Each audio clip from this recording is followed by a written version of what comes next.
السلام علیکم ورحمۃ اللہ وبرکاتہ۔ اسلام دین فطرت ہے۔ اس میں حیا، پاکیزگی اور غیرت کا حسن ہے۔ اسلام نے اپنے ماننے والوں کو ہر اس کام کی تعلیم دی اور رغبت دلائی جس میں ظاہری اور باطنی نظافت، پاکیزگی اور حسن پایا جاتا۔ ہر اس کام سے روکا، منع کیا، دور رہنے کی تلقین کی جو انسانی فطرت کو، انسانی حسن کو اور انسانی پاکیزگی کو داغدار کرتے ہوں۔ انہی اچھے اور بہترین کاموں میں سے وہ 4 کام بھی ہیں جو میں آپ کے سامنے رکھنا چاہتا ہوں۔ یہ انسانی فطرت کا تقاضا ہے کہ ہم ان کاموں کی طرف توجہ دیں اور ان کاموں کو کر کے اپنے آپ کو ظاہری اور باطنی طور پر پاک کریں، صاف کریں۔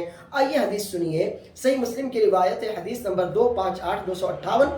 انس بن مالک رضی اللہ عنہ کہتے ہیں، فقت لنا فی قص الشارب وتقلیم الاظفار ونطف الابط وحلق العانہ اللہ نترک اکثر من 40 لیلہ۔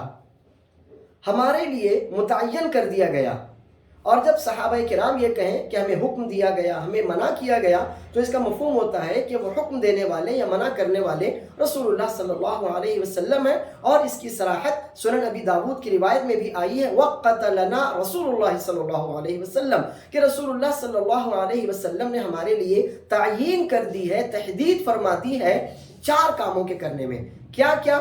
مونچھیں تراشنے میں، ناخن کاٹنے میں، بغل کے بال اکھاڑنے یعنی صاف کرنے میں، اور شرمگاہ کے بال صاف کرنے میں۔ رسول اللہ صلی اللہ علیہ وسلم نے ہمارے لیے 40 دنوں کی تحدید فرما دی ہے کہ ہم 40 دنوں سے زیادہ ان کاموں کو نہ چھوڑیں۔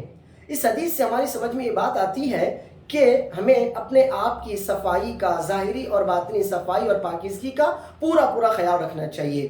لیکن اس کا یہ مطلب نہیں ہے کہ 40 دن کی توقیت ہے، تحدید ہے تو 40 دنوں پر ہی یہ کام کرے، نہیں، وہ تو زیادہ سے زیادہ مدت ہے کہ اگر کوئی نہ کرے تو بہرحال 40 دنوں تک کر ہی لینا چاہیے، اس سے زیادہ وہ نہ چھوڑے۔ اب یہ بہتر ہے کہ ہر جمعہ کو اس صفائی کا، پاکیزگی کا اہتمام کیا جائے، یا اگر آپ ہر جمعہ کو نہیں کر سکتے تو ہر 10 دن، ہر 15 دن، یعنی جلد سے جلد اپنے آپ کو ان گندگیوں سے پاک کر لینے کی پوری کوشش کر لینا چاہیے۔ 40 دن کی مدت زیادہ سے زیادہ مدت ہے۔ اب بعض لوگ ایسے ہوتے ہیں جن کے بال جلدی بڑھ جاتے ہیں، جن کے ناخن جلدی بڑھ جاتے ہیں، اور ناخنوں کے بڑھنے کی وجہ سے ناخنوں کے نیچے، ناخنوں کے اندر گندگی پھنس جاتی ہے۔ اسی طرح مونچھوں کے بال اگر زیادہ بڑھ جائیں تو اچھے نہیں لگتے۔ اسی طرح بغل کے بال یا زیر ناف بال اگر بڑھ جائیں تو گندگی جمع ہو جاتی ہے، بدبو آتی ہے، بیماریاں پھیل سکتی ہیں۔ اس لیے جتنی جلد ممکن ہو ہمیں اپنے آپ کو ان گندگیوں سے صاف کر لینے کا اہتمام کرنا چاہیے، کوشش کرتے رہنا چاہیے۔ ہمیشہ ظاہری اور باطنی طور پر اپنے آپ کو صاف رکھنے کی پوری کوشش کرتے رہنا چاہیے۔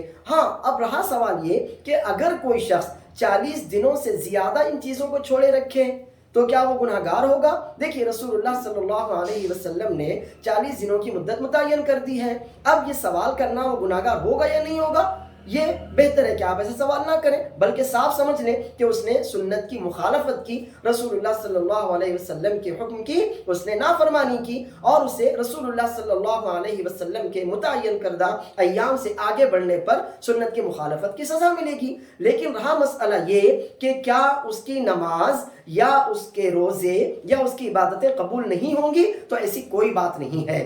اگر اس کے ناخن بڑے بھی ہیں لیکن اندر گندگی نہیں ہے، اندر تک غسل میں، وضو میں پانی پہنچ رہا ہے، تو انشاءاللہ اس کی نماز ہو جائے گی۔ اسی طرح اگر بغل کے بال بڑے ہوئے ہیں لیکن غسل میں پانی پہنچ جاتا ہے، جلد تک پہنچ جاتا ہے، جلد کو گیلا کر دیتا ہے، انشاءاللہ اس کا غسل بھی ہو جائے گا۔ یہی حال شرمگاہ کا بھی ہے۔ لیکن بہرحال یہ اچھی بات نہیں ہے، اس لیے ہمیں اپنے آپ کی پاکیزگی اور صفائی کا پورا خیال رکھنا چاہیے۔ اور بغل کے بال میں اکھاڑنا اصل ہے، لیکن اگر کوئی اکھاڑ نہ سکے تو کسی بھی ذریعے سے اسے ظاہر کرے۔ اسی طرح شرمگاہ کے بالوں کو بھی کسی بھی طریقے سے اور ذریعے سے ہم صاف کرنے کا پورا اہتمام کریں، لیکن ایسا کوئی ذریعہ اختیار نہ کریں جس سے جلد کو یا جسم کو نقصان پہنچے۔ اللہ عز و جل مجھے اور آپ کو اپنی فطرت کے تقاضوں کو سمجھنے اور دین فطرت کو سچے دل سے قبول کرنے کی اور اس پر عمل کرنے کی توفیق دے، آمین۔